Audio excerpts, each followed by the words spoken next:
नमस्कार मित्रों, एक बार फिर से आपका हार्दिक स्वागत है। एक राजा बड़े धर्मात्मा और दयालु थे, किंतु उनसे भूल से कोई एक पाप हो गया था। जब उनकी मृत्यु हो गई तब उन्हें लेने यमराज के दूत आए। यमदूतों ने राजा को कोई कष्ट नहीं दिया। यमराज ने उन्हें इतना ही कहा था कि वे राजा को आदरपूर्वक नरकों के पास से आने वाले रास्ते से ले आवें। भूल से जो पाप हुआ था उसका इतना ही दंड था। यमराज के दूत राजा को लेकर जब नरकों के पास पहुंचे तो नरक में पड़े प्राणियों के चीखने, चिल्लाने, रोने का शब्द सुनकर राजा का हृदय घबरा उठा। वे वहां से जल्दी जल्दी जाने लगे। इसी समय नरक में पड़े जीवों ने उनसे पुकार कर प्रार्थना की, महाराज आपका कल्याण हो, हम लोगों पर दया करके आप एक घड़ी यहाँ खड़े रहिए। आपके शरीर से लगकर जो हवा यहाँ आती है उसके लगने से हम लोगों की जलन और पीड़ा एकदम दूर हो जाती है। हमें इससे बड़ा सुख मिल रहा है। राजा ने उन नारकी जीवों की प्रार्थना सुनकर कहा, मित्रों, यदि मेरे यहाँ खड़े रहने से आप लोगों को सुख मिलता है तो मैं पत्थर की भांति अचल होकर यहीं खड़ा रहूंगा। मुझे यहाँ से अब आगे नहीं जाना है।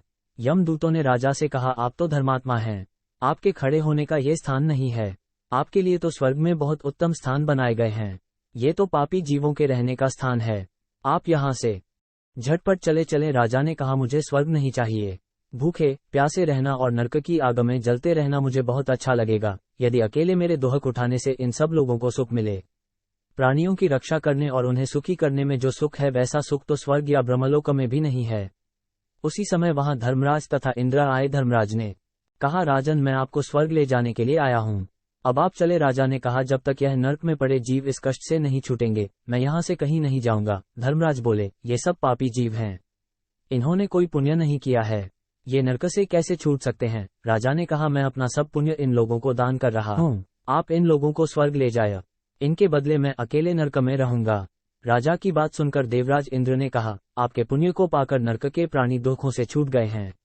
देखिए, ये लोग अब स्वर्ग जा रहे हैं, अब आप भी स्वर्ग चलिए। राजा ने कहा, मैंने तो अपना सब पुण्य दान कर दिया, अब आप मुझे स्वर्ग में चलने को क्यों कहते हैं। देवराज हंसकर बोले, दान करने से वस्तु घटती नहीं, बढ़ जाती है। आपने इतने पुण्यों का दान किया, ये दान उन सबसे बड़ा पुण्य हो गया। अब आप हमारे साथ पधारें। दुखी प्राणियों पर दया करने से ये नरेश अनंत काल तक स्वर्ग का सुख भोगते रहे।